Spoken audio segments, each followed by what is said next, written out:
Time to wake up. It's Saturday morning. Find some milk and cereal.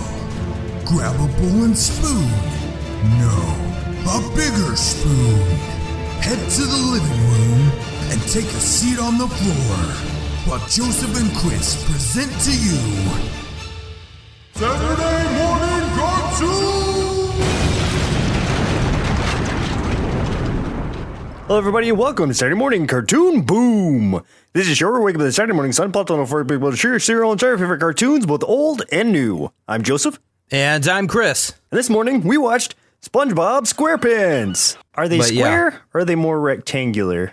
Oh, you know what? I think you got a point there. I think they're more rectangular. I think this has been false advertising the whole time. So he should be SpongeBob Rectangular Pants. That just doesn't have any ring to it at all. Or SpongeBob Rectangular Pantaloons. Does that sound any better? No, that's going nowhere. Man, we're not doing... And you know what? They're not even much pants. They look more like shorts or capris. It's almost like they're a part of him, but I know they're not because you see him in his underwear periodically. It's a weird thing. That's true. SpongeBob Rectangular Shorts. And sea sponges aren't really like rectangular like that anyway. They're more round. There's so much. I have questions. Everything's wrong with this show. 0 out of 5. The end. Good night. But this was brought to us by Nickelforce, so thank you, Nickelforce. Yes, thank you, sir. Or madam. I don't know. Do we know? We don't know. Let's not assume. Thank you, you force of nickels. So the show SpongeBob... I almost want to say Rectangle Pants again. So the show SpongeBob SquarePants aired from 99 to... Actually, it's still going. Did you know that? Did you know it was still going? I thought that it had either ended last year or this was the last season coming out. I don't know. I thought it was ending soon, though. I've been so out of touch with SpongeBob that it's like I assumed it ended a long time ago, or at least like, you know, mid 2000s or something. I had no idea that it was still going. I guess it isn't ending because season 12 starts next year, I guess. Yeah, no, it's still like prominently going. No sign of stopping that I know of. Okay. Yeah. Created by Steven Hillenburg, developed by Derek Dryman, Tim Hill, and Nick Jennings, produced by United Plankton Pictures, Nickelodeon Animation Studios, and Rough Draft Studios. It's ran so far at least 11 seasons, 232 episodes, which is insane. Goodness. That's actually the longest running cartoon that Nickelodeon has ever had. For a short synopsis, and this is, okay, the way this was on IMDb, it's like parentheses, Nickelodeon and Brian McInnes. So I don't know if it's like Brian McInnes just re-quoted Nickelodeon saying it, or if Brian McInnes works for Nickelodeon. I don't know. Or he is Nickelodeon. Maybe like he that's is his Nickelodeon. Alter ego. Yeah. Okay. It's a superhero name. Yeah. The Nickelodeon wrote this. The misadventures of a talking sea sponge who works at a fast food restaurant, attends a boating school, and lives in an underwater pineapple. Well, yeah, I guess that's pretty accurate. I mean, there's no other way to really describe it that I can think of because it's such a random show. It would really be a hard show to describe it. And yes, it's like, I guess, is there continuity to it, do you think? I mean, like, if something happened in the show, would that ever be brought back up later? My assumption is that there might be a couple continuity things like characters or like certain jobs or events. But I don't think there's probably a whole lot of continuity. Like it's probably a, you know, every couple of seasons you see something happen again or something, you know? Maybe. I guess the only things I could think of would be, you know, SpongeBob getting a job, which is the first episode because he keeps that job. And then also Sandy, the squirrel, I guess once they meet her, which I think is in the first episode also, just a different part of it, that friendship remains. I mean, I'm sure there's more, but with what little experience I have with SpongeBob, I don't think it's too like heavy into it. So it's one of those where you could jump in and probably still enjoy yourself with any random episode. It's hard to say. Like, I don't have a lot of experience with SpongeBob or sponges in general either. So. Oh, yeah. That's right. Because you don't wash your dishes. I remember we referred to that a few episodes ago, last episode. I typically don't wash anything, especially myself. So who are some of the actors who played in the show? All right. So the voices of SpongeBob and Gary were both provided by Tom Kenny, who we've seen in a few other shows that we've done on here. He was the voice of Heifer from Rocko's Modern Life, which is another Nickelodeon cartoon. He was the voice of the narrator and the mayor from Powerpuff Girls. Plastic Man in Batman the Brave and the Bold. The voice of Squanchy from Rick and Morty, who is my favorite character from the whole thing. I have a little Squanchy pop figure at my desk at work. The voice of the Ice King from Adventure Time. And this was my favorite thing that I saw him listed for. So he is the voice of that ugly, deformed rabbit doll in Ant-Man that Scott Lang gives to his daughter Cassie towards the beginning of the film. Really? What a weird... Where it's just like, I love you! Like that. Wow. I love that thing. The voice of Patrick was Bill Fagerbach, who was the voice of Broadway from Gargoyles and Bulkhead from Transformers Animated. The voice of Squidward was Roger Bumpus, who was the voice of Louis Tully from The Real Ghostbusters, the voice of Toxie from Toxic Crusaders, and the voice of Chief on Where on Earth is Carmen Sandiego. One of my most hated I hated that character so much. So, Roger, I have beef. We have beef, sir. The voice of Mr. Krabs was provided by Clancy Brown, who is known for the Kurgan from the Highlander movie. He was also the voice of Lex Luthor in tons of animated DC shows, the voice of Destro from G.I. Joe Renegades, the voice of Red Hulk from several Marvel TV shows, and Gunmar from Troll Hunters. The voice of Sandy Cheeks, the squirrel that we were just referencing a little while ago, was Carolyn Lawrence, who was also the voice of Cindy Vortex on The Adventures of Jimmy Neutron, and the voice of Oral Puppington from Moral Oral. Do you remember that Adult Swim show? Oh, it was kind of like a yeah. claymation thing. Oh, yeah. That was definitely not a kid-friendly show. Yeah, that was a very disturbing show, and I loved it. The last character I'm going to talk about here, the voice of Plankton, was voiced by a guy named Mr. Lawrence. Yes, that is what he goes by. He was also on Rocko's Modern Life as the voice of Filbert, and he was also the voice of the characters of Dave, Edward, and Ping Pong from the show Camp Lazlo. Nice. So for a few tasty marshmallows out of our big bowl of SpongeBob cereal, Stephen Hillenburg, the creator of the show, is a marine biologist and presented his idea for the show to Nickelodeon in a bizarre way. He brought a fish tank into the boardroom and explained what was living inside. He then placed a cartoon drawing of SpongeBob into the tank and said, "This is SpongeBob, the star of your new show." Oh, weird. The Nickelodeon execs were like, I love it! Print it now! Sold. Man, we should pitch cartoons to Nickelodeon. Oh, man. I'm just going to bring in a shoe and a trash can and be like, this is your hit show. And they're going to be like, sold! We're not even bringing it in to present a show. We're just like, we found this shoe and trash can outside. Yeah, like somebody threw that. We stole this from a homeless man. I'm sorry, homeless man. But we will use the money we earn from this show as reparations. Your shoe will be famous, and it will your foot odor will live on in infamy. We will purchase you one new shoe. Not a pair, Yes. just one new shoe. Just the one. That's all he needs. Tom Kinney said he came up with the voice for SpongeBob when he heard an angry dwarf yelling. Oh, my goodness. Yeah. I just thought that was funny. Not That's much else very to that. interesting. Yeah. And to create SpongeBob's distinctive laugh, Tom Kinney hits his throat with his hand repeatedly while he says, just AHH. Okay. Try to do it. But I don't think, SpongeBob's laugh. I don't know about hitting your throat, though. Maybe like just like kind of moving your hand up and down on it, because it seems like hitting your throat would really hurt. Okay, explain how he did it again. Okay. It just says, to create SpongeBob's distinctive laugh, Tom Kinney hits his throat with his hand repeatedly while saying, Just like that? Yeah, like that. He's just like, I get it. Which is interesting. You guys can let me know if that sounds legit. I mean, I had always wondered how that was done. Well, not always, but as of listening to the show, I was like, wonder how he does that. That laugh is crazy. But that makes sense. Yeah, it does. I never would have thought of that, but it's a pretty clever trick. We did a voiceover thing once before, and to get the voice just right, I had to pinch my throat a tiny bit. I don't recommend it because I had a sore throat for days. You just you sounded like one of the Munchkins from Wizard of Oz falling down a set of stairs. That's what it felt like. It was painful. You're just hitting throat first on each step. SpongeBob was originally named Sponge Boy, but that name was already trademarked for a cleaning product. Ew. And I've got a couple branching off of that. The German title of the show is SpongeBob Schwammkopf, which means SpongeBob Spongehead.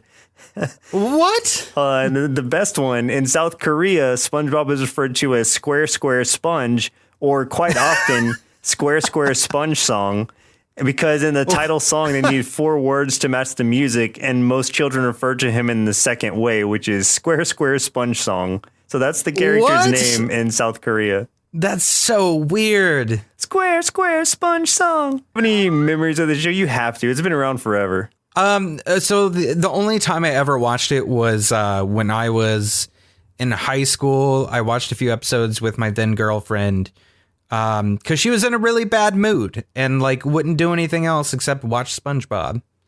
That's my extent. I knew of the show. There was this girl that I had a crush on that liked the show a lot. So I feigned interest, but I never actually watched it back then.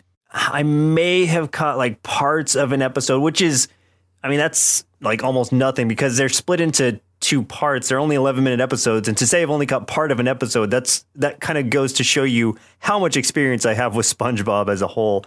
I know of the characters just because, you know, I've been alive for the past however many years it's been.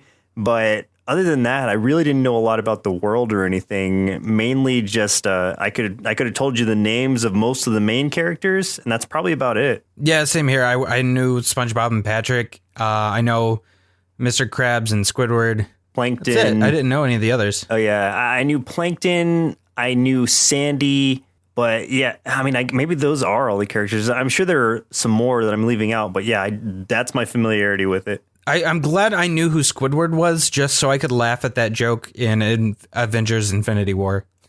Oh, yeah, true. That was one of the best jokes ever.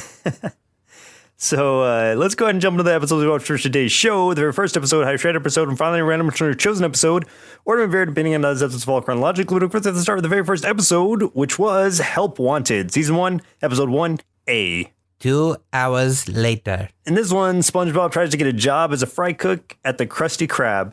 The first thing I zeroed in on was the snail that meows. Oh, yeah. And I was just like, okay, I love this snail already. That's like, out of all the episodes we watched, that was the only scene we saw Gary in, but that was enough to make me say, I love Gary. Well, in this show, in this world, snails are cats and worms are dogs. So that's kind of the... Oh, really? Yeah, okay. That's how it balances out. Interesting. I mean, we're under the sea. It's in the song, but we're at this place called Bikini Bottom. Like, that's where they live, which is kind of funny already. Yeah. He lives in a pineapple under the sea, of course. His alarm clock's some like absurdly loud sea horn. I literally had to turn the volume down on my TV because I did too. That alarm was going on for so long, and it was like I had headphones, man. That sucked. Oh my gosh. I was not super happy. And then he does this thing that I had heard before, and I don't know what the context was, but where like after he gets ready to go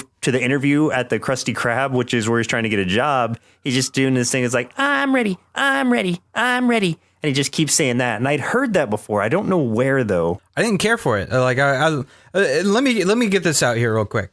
I probably don't share the same view as a lot of the people that are going to be listening to this episode. I found myself annoyed with SpongeBob most of the time. So this one was a little bit of a struggle for me to get through. I thought I was going to be at first after that song, but then I started warming up to it. I don't know. I kind of got into this mode where I was just going with the flow a little bit. And I was like, you know what? I'm going to see what's going to happen. Right. This show's weird, and I need to put myself in a weird mindset to go along with it.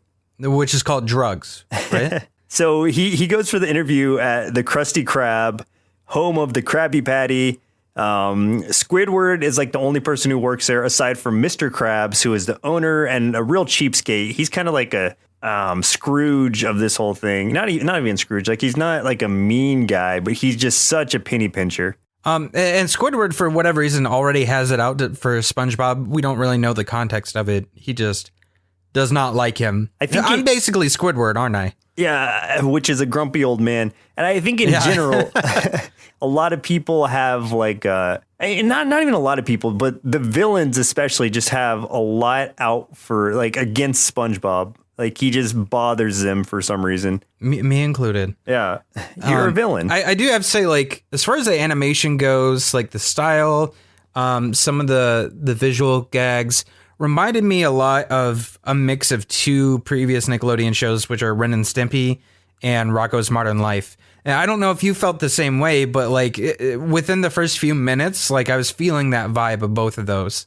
Yeah, for me, the facial expressions, Ren and Stimpy, and just the animation style in general, Rocko's Modern Life for sure. Like, I definitely see what you're saying. Yeah. So I mean, like that part was cool. I like seeing. I don't know. It's interesting seeing a show that kind of started after the time period where I really would have been watching them, but I see the influences of shows that I've watched before, like in it. So I don't know, like I will always give credit where it's due. And I like that they kind of, I don't know, they had some similar styles or paid some homage there. Yeah, definitely. These episodes aren't that long. They're only 11 minutes. And literally what he's trying to do is he interviews to get this job. Squidward hates him already. And so he's telling Mr. Krabs, like, do not hire this guy. It's funny because SpongeBob says to Mr. Krabs, he's like, just ask Squidward, like, he'll vouch for me. Squidward's just like, no. And so Mr. Krabs sends him on a fool's errand to go get a hydrodynamic spatula with port and starboard attachments and a turbo drive, which in his mind doesn't exist. Like he's just sending them out just to mess with them so he can come. So basically just so he never comes back. Then all these like buses that are like, what? Okay. So I really like the setup of the environments because they all, of course, were undersea, like, creatures or just like things that are built to look like those creatures, because like the undersea buses that these sardines arrive on are like lobster tails. Yes. Yeah. And sorry, not sardines, they're anchovies. So this huge school of anchovies comes in. Since Squidward's the only one working there, like they're not able to keep up with these wild anchovies who are just coming in like looking for food, and they start to like hundreds. Yeah, literally. And they're just like making all this noise and going crazy and kind of rushing them to the point where like they rush them up to like up a ladder, like where they're like hanging off the ceiling of the Krusty Krab. And they've kind of just like given up. They're like, oh, we're going to die here. Like, that's it. And that's when SpongeBob comes in with this crazy item, the hydrodynamic spatula that he was sent out for, that he was able to find one of for some reason at this spatula store that he goes to. In with that, he shows off his burger making prowess, I guess, goes to the kitchen, uses this crazy thing to make burgers like just factory speed for all these all these anchovies, and just feeds them all. They all leave satisfied and everything's good. And he gets hired on the spot. Yeah, then they do this gag where, like, because he made all of those burgers so fast. I mean, just firing them out, like, at the speed of light. But then Patrick comes in, just Patrick, orders one burger, and he fires out the exact same amount of burgers, just rapid fire all over the place. Yeah. So. And Squidward's like, Mr. Krabs, look what he's doing. So it was an interesting start. Actually, it was funny because this episode was made 2 years before it actually was aired. So it was kind of sitting there from 97 till 99.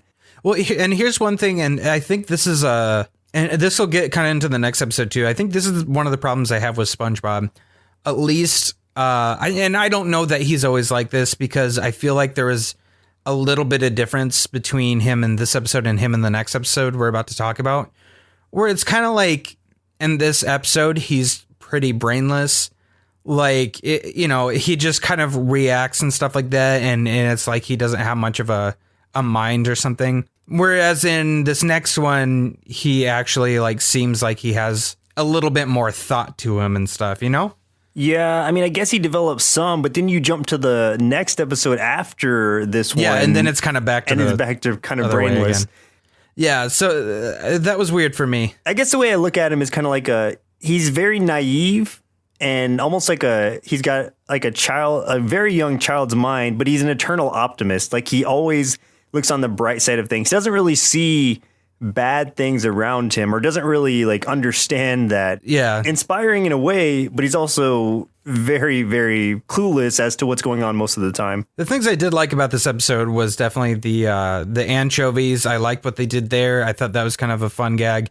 And I like the idea of giving him this impossible item that he ends up finding relatively quickly. So I thought those were clever jokes. The second one we watched for today's show was Band Geeks, Season 2, Episode 15B, and this was the highest rated? This was the highest rated, and what's funny, too, is talking to Rochelle last week that we were going to do this, she was like, oh, I hope you guys see the Band Geeks episode. Really? And lo and behold, it was number 1, so we watched it. I guess it's infamous then. It's infamous. In this one, to impress an arch nemesis, Squidward leads a band of Bikini Bottom citizens to perform at the Bubble Bowl. Things go awry as the band fails to cooperate. I feel like so it's basically like a someone that Squidward, I guess he went to school with at some point. Yeah, Squilliam Fancy Son from band class. Fancy Son. Yeah, goodness. He's like calling Squidward up. They haven't, I guess, seen each other for a long time. Before you say that, like the opening to this was really funny because like he's playing his clarinet. Squidward is. There's a knock on the door. It's like a traveling vet or something, or an emergency vet comes to the door and is asking, he's like, I hear there's a dying animal on the premises because of how badly he's playing his music. And then that's when Squilliam calls. I kind of want to name my firstborn Squilliam. Squilliam. Yeah, I like this idea. Middle name, Fancy Son. Yes, exactly. Yeah, so Squilliam is basically talking to him and saying, hey, my band was supposed to play the Bubble Bowl. And he's trolling. He's trolling Squidward. He's just like, I'd like your band to fill in. Then he's like, but you don't have one, do you? Of course, Squidward lies, says he has one, and then, they promise to play it. He rounds up everybody in Bikini Bottom, basically, he puts all these flyers out. He's supplying the instruments.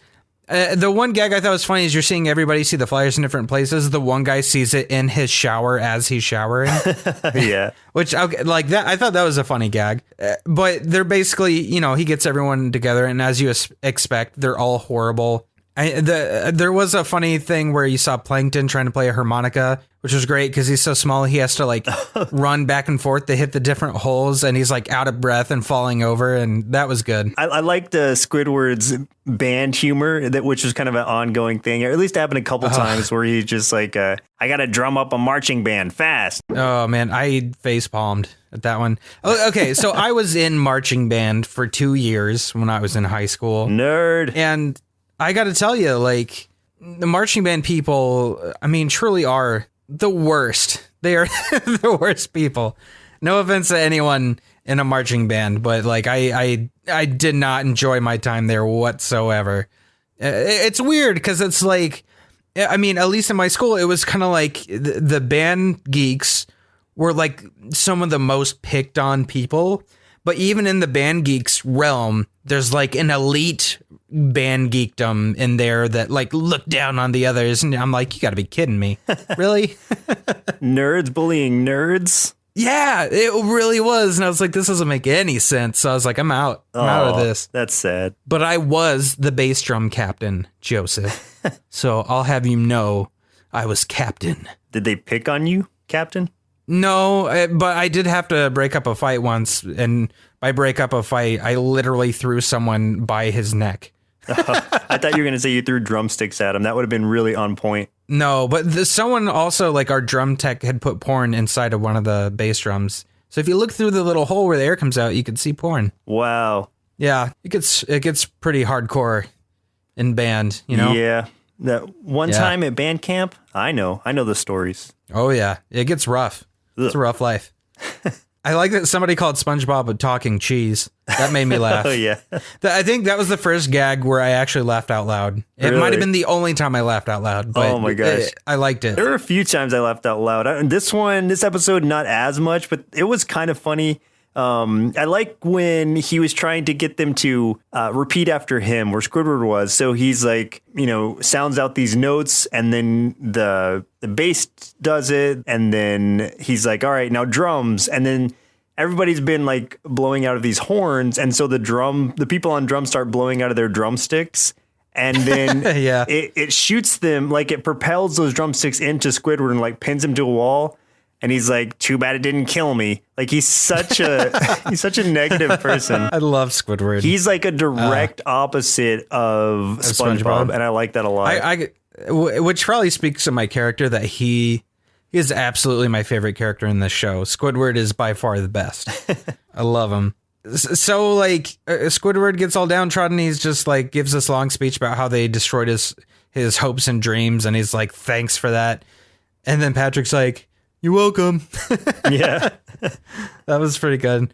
SpongeBob's speech after that was pretty good. I like the, this is where SpongeBob actually shows a little, I don't know, brain, I think. Well, okay. Where he's like trying to convince people they need to really come together and do something for Squidward. And he's just like, think about all the times or the things Squidward did for us. And they're like, he points to the one person. He's like, who saved your son from the fire? And they're like, a fireman. Yeah, but what if it was Squidward?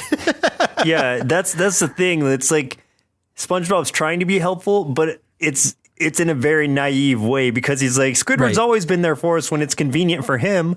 And so I just thought that was really funny. And yeah, he's talking about the fireman and then the some guy in an ambulance who rescued the other guy. It's like, well, imagine if they were both Squidward, and then everybody like gets behind me like, yeah, they're like, yeah.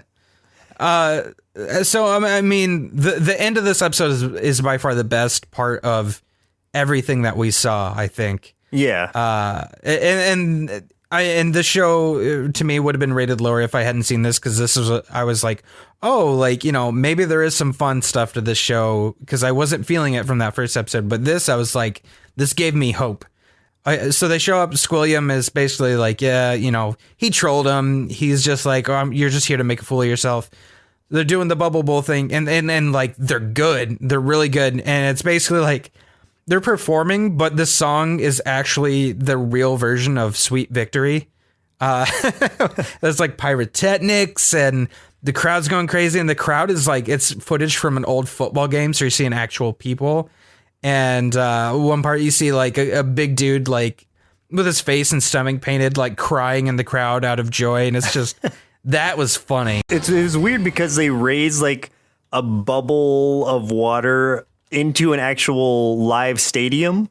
And so it's like they're actually playing for real humans. And yeah, it's singing that song, and SpongeBob is on the microphone. It just looks so funny seeing him singing while that actual song is playing. Oh yeah, that made me laugh quite a bit, and that's where I was just like, okay, I get this part. Like I see if there's more episodes like this, I see the appeal. Mm-hmm. But this being the highest rated one, it makes me skeptical. When there's so many episodes, when there's like 200 something, I don't even like to say there's a highest rated episode, because it's like there's got to be. That's really like a personal preference type thing. Because I know it's all comes down to whoever votes. Yeah, because I think I even enjoyed the next one we watched more than I enjoyed this one. Not that I didn't enjoy this one, but I wouldn't have rated it the highest out of the three we watched. Oh, I see. Yeah. Well, let me hear your thoughts on this next one. I'm interested now. Yeah. So the next one, Chocolate with Nuts, season 3, episode 12A. That was our listener pick. Yep, this was chosen by Nickelforce. Nice. He has good taste too. See. In this one, SpongeBob and Patrick want to make some extra cash, so they decide to sell chocolate bars door to door. Yeah, so it's basically like it sounds. What I thought was funny was, so SpongeBob goes out to check his mail. I guess he's out there waiting for the mailman, and he's like, "Hi, mailman," and he scares him, and he runs off. And then when he gets the mail, he's like flipping through letters, and like everything's for Gary. Yeah. Which again is his snail cat. And so but then he sees like Fancy Living Digest, and he starts looking through it, and he's just trying to figure out, like, this guy's so rich, he has a swimming pool inside of his swimming pool. And then Patrick's like, this guy's so rich, he's got shoes. And and then like, I wish I had shoes. They're trying to figure out how these people are making their money. Squidward comes by, and he grabs the magazine because it's his. It was in the wrong mailbox. Like, they ask him how they're making money, and he just says they're entrepreneurs and they sell things to people. And that's when they get that idea. And the rest of the episode essentially takes that route of them trying to figure out a way to make money. But it ends up, well, I mean, right away they kind of decide on chocolate, because that's what, if Patrick could have anything right now, that's what he would want, is a chocolate bar. So that's what they go on their mission, selling chocolate bars. Yeah, and so it's kind of like there's a series of gags based on that. The very first one, they get to the guy and they tell him they're selling chocolate bars, and he starts freaking out, just screaming the word chocolate to the point where they have to run away from him, and he gives chase. And what I liked about that is he kept coming back, like at various points of the episode. I think it was like 4 times total. Yeah. That you either hear him screaming again or you see him chasing them again. It was that part cracked me up so much because he's just like, did you say chocolate? And then he's just like, chocolate! And he's just screaming that, chasing after them. And they just like back off and like nervously and run away. And then it cuts to the next house and they're like, all right, let's ignore that. Let's pretend that didn't happen.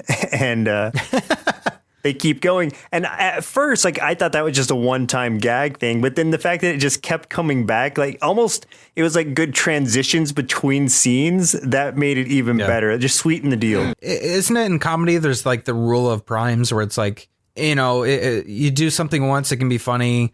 You do something the second time, do something the third time, it's a little funnier. Fourth time, fifth time, that's really funny. So it's like, I think it honestly is 5 times that guy is on screen yelling chocolate. You know, you get the initial one and then he comes back 4 times. So yeah, just because they kept repeating it, that made it funnier. Yeah, even though like you said, the humor kind of wanes after the first couple, it picks back up when it's done the last time. That always reminds me of the Simpsons episode where Sideshow Bob is trying to kill Bart and he is like in this place where there's all these rakes and he keeps stepping on rakes. Oh yeah, I do remember that. Yeah. And that is one of those things where it's like hitting him. It happens so many times you start to get tired of it, but then it keeps happening and you're like, it's funny again. And it exactly, perfectly. Exactly. So I really enjoy that. It's a good rule to, as long as you use it sparingly, like you wouldn't want it in every episode. No. Yeah. It's a gag you pull off every couple seasons or something. Right. It definitely works though. In moderation. And they keep running into this other guy too, who is basically another salesman, and he just keeps swindling them. And I thought that was fun. Like, he swindles them into buying bags for the chocolate bars, like individually. Right. Then he swindles them again later to buy bags for the bags. And I don't know how, but at one point they get to someone and this person actually wants to buy a bar, but it's in so many bags that she just gets bored and leaves before he finally gets it out. Yeah, it's buried so deeply in those bags that she just gives up. I don't have time for this. Yeah, exactly. It's great because then they're like, well, how do people sell things to people? And they're like, you know what? Like, we just need to bend the truth. We need to lie to people, essentially. Well, no, their first thing was they were going to flatter the customer, you know, and Patrick's thing was the first customer they approach, he's like, I love you.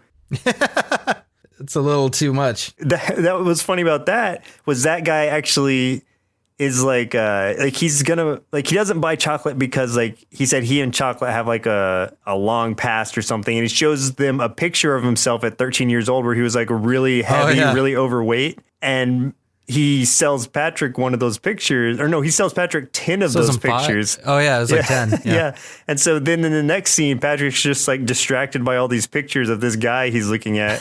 So they keep getting swindled by everyone they come across, really. Yeah. Then they get to that the old lady's house with the mom. Oh my God, the mom is so gross. Oh yeah. Yeah, that creeped me out. I was gonna say they have to learn to stretch the truth, is what they said. And so that's when they start lying. And yeah, the old lady's house is the first one they come to with that. And it's this really old lady. And so they're trying to flatter her also. And so they're like, is your mother home, you know, young lady? And she's like, Mom. And then this really old, like, skeleton of a fish, like, wheels over. I couldn't even tell what it was. It didn't even look like a fish. It looked like a shriveled up worm with no nose or eyes. Just sockets. I was like, oh. Yeah, it was really kind of indiscernible what it was, but it could still talk. But that's about it. Like, she couldn't really hear or anything. So to sell these chocolates, they basically, since they're now lying, stretching the truth, they say, it'll make you, if rub it on your skin, it'll make you live forever. And then it's funny because the daughter's like, no.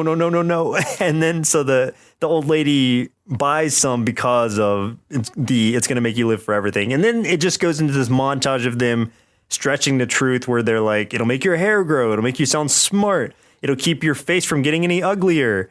And, or they'll bring you world peace. The way it caps off this whole lie thing is where they come across this man and they're going to they're like, this is going to be the best lie yet. Like they have cast and like crutches and stuff, like pretending they're injured. And so the person will feel sorry for them and buy all the chocolates. And when they open the door, or when the person answers the door, it's this man who's in like a full body cast. And says like he has glass bones and paper skin. Every morning I break my legs. Every afternoon I break my arms. And then he's like Mr. Glass from Unbreakable. Yeah, exactly. And so they just as a fish. He's like, the only way I've been able to pay my medical bills is by selling all these chocolates. And so they end up, again, like they buy all of his chocolates to help him out with his medical bills. And then it ends up being the guy who originally swindled them twice, which was so funny. Yeah, the same dude again. Yeah. And it's like, I thought it was going to be that guy, but I wasn't positive. But then when I saw it happen, I was like, that's so great. And then it actually kind of works out in their favor in a way that I didn't really expect it to. The guy who was running after them yelling chocolate the whole time, the whole episode. And so he catches up to them. He's like, I've been trying to catch you boys all day. And now I've got you right where I want you. I'd like to buy all your chocolates. It took him a long time to get to that point, didn't it? Yeah. So he gets all their chocolates like that whole time. That's all he'd been wanting. And you cut again to the end where it kind of closes out like it opened, where you've got Squidward going to this fancy restaurant because of his like fancy living magazine and stuff. So he tries to at least have one fancy living night a week or something. He goes in and the host guy is like, the whole restaurant's been rented out. He's like, oh, but this is my only night to live fancy. Who can afford to rent out a whole restaurant? And he's just like, a couple of rich entrepreneurs and their dates. And then it cuts over to the scene with Patrick and SpongeBob, and they're with the old lady and her mother. So gross. They might as well just have a dead body at the table. It's so gross. Oh, so funny, though. Well, Chris, looks like it's about time we send our inner kids to Bikini Bottom to spend some time inside of an assorted carved out fruit item under the sea so they can tell us what they thought of the show SpongeBob SquarePants. A talking sponge that hangs out underwater sounds really exciting, but I got kind of bored because most of the characters are just kind of dumb. Except Squidward. He's the real hero of the show. But I can only give this cartoon 3 bowls of Krabby Patty cereal out of 5. At first glance, it may seem like SpongeBob is just a ridiculous cartoon made only for kids based on the equally ridiculous concept of the misadventures of a sea sponge who lives inside of a pineapple. While some of that may be true, it actually transcended my expectations with its quirky humor, and while it remained kid-friendly, I could definitely see the appeal to teens and adults. There's a strangeness to this show that may turn some people away, but if you decide to embrace that strangeness and just go with the flow, then I don't think you'll be disappointed with the memorable, flawed characters and the humorous situations you're presented with. Overall, I'd give SpongeBob SquarePants 4.5 big bowls of chocolate cereal out of 5, and if you haven't yet, I highly recommend you give this pineapple-dwelling sea sponge a fair shot. To be serious for a second, though, my biggest question after watching this show is, what are Krabby Patties actually made of? If it's crab, is Mr. Krabs a cannibal?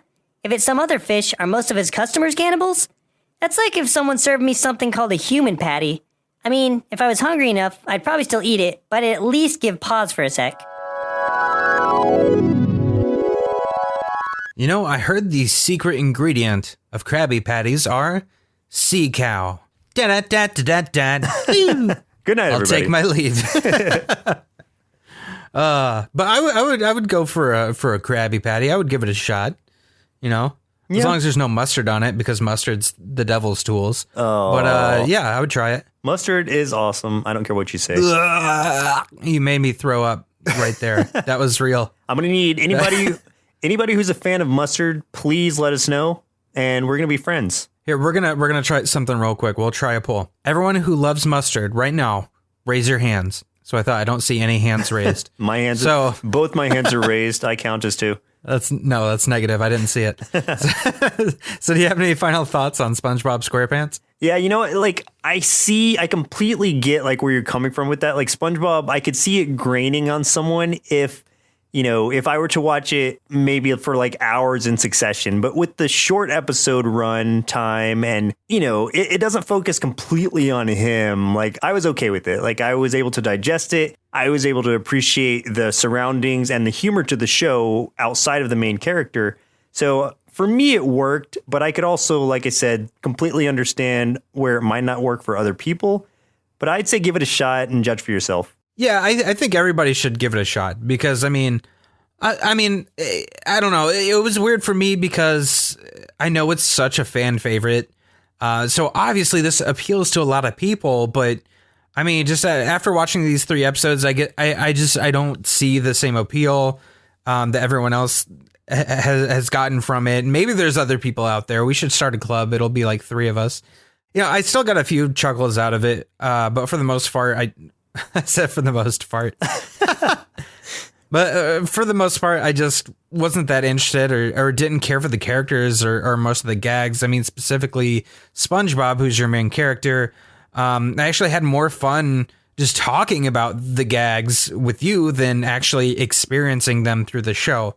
The highest rated one saved it for me a little bit, mainly because I thought the end was really funny, but also because I think it's just like when SpongeBob wasn't the focus, I enjoyed it because that episode, he was not the focus of the episode and he was more of a, just part of a team of characters. And that was more enjoyable to me. But the other 2 episodes, I didn't really get it. I just didn't have a great time with it. So I can't get on the hype train with this one, but obviously I'm in the minority here. So I do think that everyone should give it a shot. But for me, I'm probably not going to watch anymore. So you know what? Like, I really did enjoy this show. So thank you, Nickelforce, for suggesting it. I, again, had never really had much experience with it, but now I'm glad I do. There's way too many for me to probably catch up on now, but I'm not going to be afraid to catch an episode when I see it on TV from now on. Yeah, and I'll still throw you a thank you because now I know for sure that I'm not a big fan of this show. I've always teetered like I didn't know, but now I know. So you've helped me discover something about myself. And that's something no one else could give me. So thank you, Nickelforce. There are also 2 movies that are out currently and a third one that's in production. I don't think it's out yet. You guys don't need to suggest it if you don't want to. I'm just saying. Don't feel like you have to suggest it. So I did want to say thank you to Carter before we go because I saw some of his recent fan art and it was awesome. It had everything in it. Like it had even the dreaded Saw Boss. And so many, I mean, He-Man was in it, Batman was in it, Michelangelo was in it. Jason? Yeah, Jason Voorhees was in it for some reason, which is awesome. We weren't sure about it, but we like horror movies and we like Jason. So. I ran with it. Yeah, but it's we're cool with it. It also has Chris and I in it, which of course is a centerpiece. Yeah. And it's great to see that. So I wanted to thank you so much for that. I gotta say that like out of all of the ones that he drew, I was the most accurate depicted one. Like it looked pretty realistic. That's exactly what I look like in real life. If you would see his Instagram, that is me. Yeah, he made you super buff. It's definitely buffer than I really am. I can tell you that much. So yeah, thanks again, Carter, and looking forward to seeing more of your work. Yeah, thanks, Carter. It looks like our milk supply is now run dry, so it's time for us to say goodbye. And next week, we'll be watching Agretsuko, suggested via Facebook by David Bond. Oh, man. Do you know anything about this show? I have seen a trailer for it, and that is all I know. And the trailer was definitely not what I expected. So I'm interested in this one. I'm very interested. This is pretty new as far as I know, and I've seen a couple I think episodes. It's only been a few months. Yeah, I've seen a couple episodes of it, and I think we're going to have a lot of fun with it. Okay, I'm ready for it then. I'm ready. Once again, I'm Joseph. And I'm Chris. And we'll see you next Saturday. Presented by Nerdsloth, a place for lazy nerds. If you like what you heard, consider donating at patreon.com/nerdsloth so we can continue bringing you quality shows. Be sure to also leave us a review and share your favorite episodes and clips on social media. If you're looking for more content, visit us at nerdsloth.com.